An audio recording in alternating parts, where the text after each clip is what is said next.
Hi friends, நம்ம இன்னைக்கு இந்த வீடியோவில் என்ன பார்க்க போகிறோம்னு யாராவது கெஸ் பண்ண முடியுமா? ஆல்ரெடி நிறைய பேர் கெஸ் பண்ணியிருப்பீங்கன்னு நினைக்கிறேன். என்னென்னா காளான் பிரியாணி தான் இன்றைக்கி பார்க்க போகிறோம். எத்தனை பேர் கரெக்டாக கெஸ் பண்ணீங்கன்னு கமெண்ட் பண்ணிடுங்க. நீங்கள் உங்கள் வீட்டில் காளான் பிரியாணி செய்யும்போது இதே டேஸ்ட்டில் வரணும்னா வீடியோவை ஸ்கிப் பண்ணாமல் பாருங்கள்.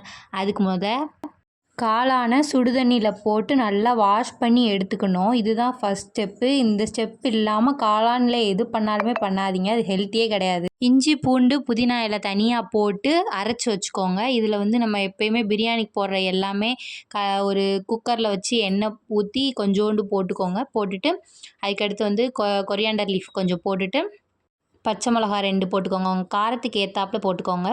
அப்புறம் நம்ம கட் பண்ணி வச்சுருக்க வெங்காயத்தை போட்டுக்கோங்க. போட்டுட்டு கொஞ்சம் டீப் ஃப்ரை ஆனதுக்கப்புறம் தக்காளி போட்டு நல்லா கிண்டி விடுங்க. கிண்டி விட்டக்கப்புறம் இந்த மாதிரி இந்த கன்சிஸ்டன்சியில் வந்தக்கப்புறம் அதுக்கடுத்து நம்ம அரைச்சி வச்சோம்ல, அதை தூக்கி உள்ளே போட்டு நல்லா ஒரு கிண்டி விட்டுக்கோங்க.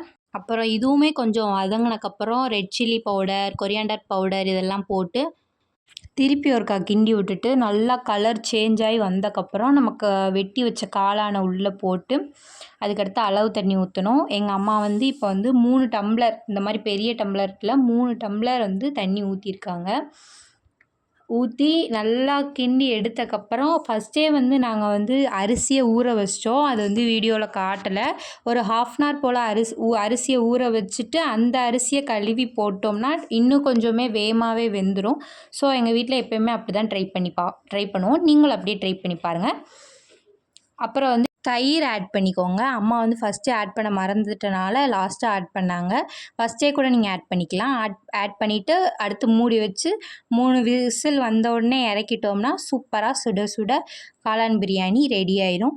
இதே மாதிரி உங்கள் வீட்டில் ட்ரை பண்ணி எப்படி வந்திருக்குன்னு சொல்லுங்கள். பார்த்தீங்களா, திறந்த உடனே அப்படியே ஆவி பறக்க பறக்க சூப்பராக சாதம் ரெடி ஆயிடுச்சு. அப்படியே வாயில் வைக்கணும் போல் சூப்பராக இருந்துச்சு. இதே நீங்கள் நெய் ஊற்றி கூட ட்ரை பண்ணலாம். நாங்கள் இந்த தாட்டி நெய் ஊற்றாமல் ஜஸ்ட்டு எண்ணெயோடு நிப்பாட்டிக்கிட்டோம். நாங்கள் இது மட்டும் பண்ணல, இதோட காளான் கிரேவியும் பண்ணியிருந்தோம். காளான் கிரேவி, காளான் 65யும் பண்ணியிருந்தோம். அது செம்மையாக இருந்துச்சு டேஸ்ட்டு.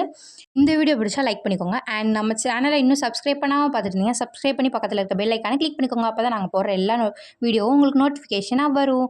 சாப்பிட்டுட்டு டேஸ்ட் எப்படி இருக்குன்னு சொல்கிறேன். ஓகே, பாய். அடுத்த வீடியோவில் பார்க்கலாம் கைஸ்.